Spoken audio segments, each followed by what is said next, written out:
তিনটা পয়েন্ট নিয়ে আমি আলোচনা করব। 1 নাম্বার পয়েন্ট যেটা, ক্রিকেটারদেরকে ডোবান তাদের স্ত্রীরা। ক্রিকেটারদের পারফরমেন্সের থেকে স্ত্রীদের যে ফেসবুকের পারফরমেন্স, সেটা অনেক ক্ষেত্রে আমার কাছে মনে হয় যে অতিরিক্ত হয়ে যায়। এই পারফরমেন্সটা যদি ক্রিকেটাররা মাঠে করতে পারতেন, ঘটনা অন্যরকম ঘটতে পারত। দ্বিতীয় পয়েন্ট যেটা, যেই ফেসবুকের স্ট্যাটাসটা আসলে মুশফিকুর রহিম স্ত্রী দিয়েছেন, সেই পার্টিকুলার স্ট্যাটাসে খুব বিতর্কিত দুটো ইস্যু আমার কাছে চোখে পড়েছে। তিনি তার হাজবেন্ডের জন্য দিতেই পারেন, বাট যখন এটা নিয়ে পাবলিকলি আলোচনা হবে এবং মুশফিকুর রহিম নিজেও একজন পাবলিক ফিগার, তখন সেটা নিয়ে পুঙ্খানুপুঙ্খ ডিসকাশনের সুযোগ রয়েছে। অনেকেই বলতে পারেন যে অন্যের স্ত্রীর স্ট্যাটাস দিয়ে আমাদের আলোচনা করার দরকার কি? অন্যের স্ত্রী তো আসলে অন্য মানুষের জন্য স্ট্যাটাসটা দিয়েছে, জানানোর জন্য দিয়েছে। সো আমরা যারা জানলাম, আমরা আসলে কি জানলাম এবং তিনি কি জানালেন, এই দুটা নিয়ে আসলে ডিসকাশন করাটা খুবই গুরুত্বপূর্ণ। এবং এখানটায় দুটা পয়েন্ট, একটা হচ্ছে 20টা পেইন কিলার খেয়ে তিনি হচ্ছে খেলতে নেমেছেন দেশের জন্য, এই একটা পয়েন্ট। এই পয়েন্টটা নিয়ে আমি খুব বিশদ ডিসকাশন করতে চাই। সেকেন্ড পয়েন্ট যেটা, এটা খুবই সেন্সিটিভ, আমাকে নিয়েও বিতর্ক হইতে পারে, সেই রিস্ক নিয়ে আমি আলোচনাটা করব। এমন একজন সৎ মানুষকে পাওয়াটা আশীর্বাদ, যিনি অজু না করে তার ব্যাট বল স্পর্শ করতেন না। পৃথিবীর কোনো জায়গায় কোনো ধরনের আলোচনায়, পবিত্র কোরআনে, পবিত্র হাদিসে, ঠিক আছে, ইজমা, কিয়াস, অনেক ধরনের তো আসলে ইসলামকে কেন্দ্র করে ব্যাখ্যা জায়গা রয়েছে। কোথাও কি কোনো খেলায় আপনি ব্যাট বল স্পর্শ করবেন সেটার জন্য অজু করা ম্যান্ডেটরি? আমরা যখন নামাজ আদায় করি, আমরা যখন সালাত আদায় করি, সালাত বেহেশতের চাবি, সালাতের চাবি হচ্ছে অজু। ছোটবেলা থেকে আমরা জেনে এসেছি। আমি অনেক বড়, অনেক পণ্ডিত না, আমি অনেক কিছু জানি এরকমটা না, কিন্তু এই বেসিকটা জানি। সালাতের জন্য আপনি অজু করবেন, আপনি নিজেকে পরিশুদ্ধ রাখবেন, শুদ্ধ রাখবেন, সকল ধরনের নোংরামি থেকে মুক্ত রাখবেন, অফকোর্স। কিন্তু ক্রিকেট দলে এরকম একজন ক্রিকেটারকে পাওয়াটা বিশাল আশীর্বাদ, যিনি অজু না করে ব্যাট বল স্পর্শ করতেন না। যদি এরকম হয় ঘটনাটা, আমরা কি তাহলে কি মনে করছি যে এটাকে তুলনা করা হচ্ছে, নামাজের সাথে ক্রিকেট খেলাকে তুলনা করা হচ্ছে? এরকম কিন্তু মনে হতে পারে, কেউ যদি মনে করতে চায় এরকম কিন্তু মনে হতে পারে, এবং যেটা খুবই বিতর্কিত, খুবই বিতর্কিত। 5 ওয়াক্ত নামাজের জন্য আমরা অজু করি, ক্রিকেট খেলার জন্য অজু করি, এবং সেটাকে মহিমান্বিত করার চেষ্টা যদি কেউ করে, এটা খুবই বিতর্কিত। এটা আমি একদম মুসলিম হিসেবে মনে করি, আমি মনে করি এটা।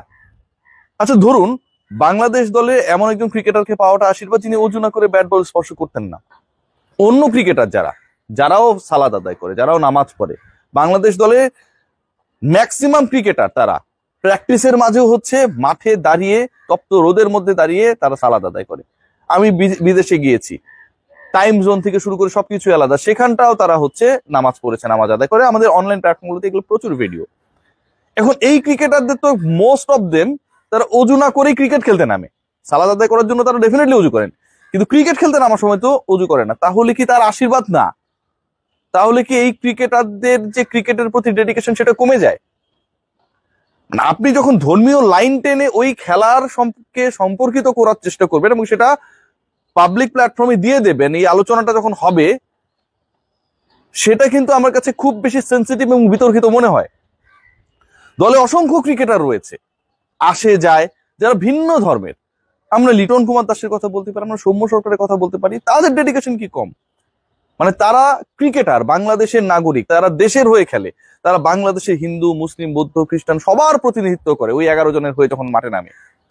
তাদের তো অজু করা তাদের লাইফে, তাদের ধর্ম অনুসারে প্রাসঙ্গিক না তাদের জন্য। তাহলে কি তারা বাংলাদেশ দলের জন্য আশীর্বাদ না?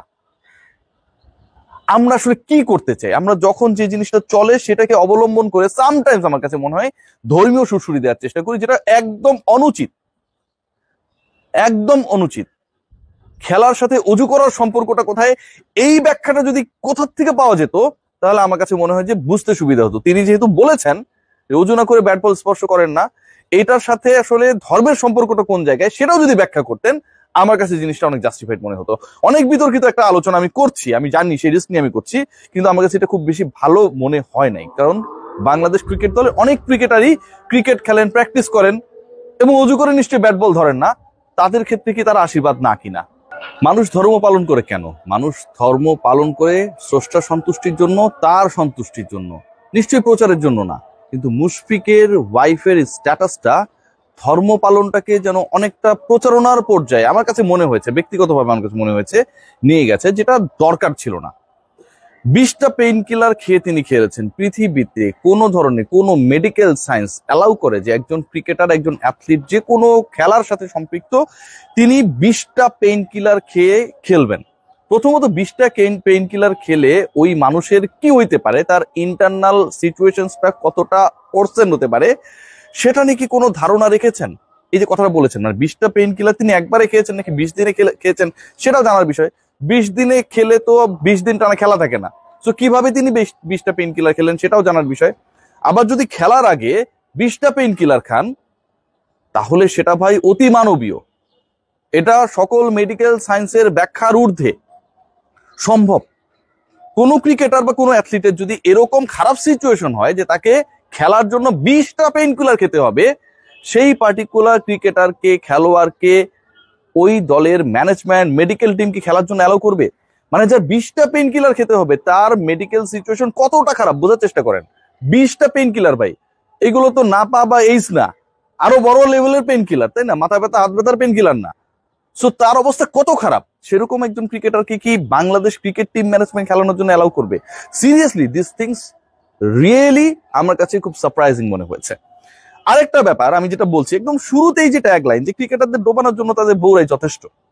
সাকিব আল হাসান, দেখুন সাকিব আল হাসান কিন্তু যে ছাত্র আন্দোলন হয়েছিল সেই আন্দোলনে পার্টিসিপেশনের না থাকার জন্য যতটুকু সমালোচিত হয়েছেন, তার থেকে যখন মানুষ মরছিল, সে যেই দলেরই হোক রে ভাই, আমরা কোনো দল করি না, ছাত্রলীগ, ছাত্র দল, জামাত শিবির, যে দলেরই হোক, ছাত্ররা, সাধারণ মানুষ মরছিল, কেউ না কেউ মরছিল। তো সেই সময়টায় যখন উম্মে আহমেদ শিশির ফেসবুকে স্ট্যাটাস দিলেন যে খুব দারুণ সময় তারা কাটাচ্ছেন ইউএসএ, কানাডার ওই এলাকাগুলোতে সাফারির মধ্যে, এটা কিন্তু পুরো সাকিব আল হাসানের ব্যক্তি ইমেজকে ডুবানোর জন্য যথেষ্ট ছিল। বিরাট কোহলিকে নিয়ে এত সমালোচনা হয়, এত আলোচনা হয়, আনুষ্কা শর্মাকে আমরা খুব বেশি ইনভলভ হইতে দেখি না।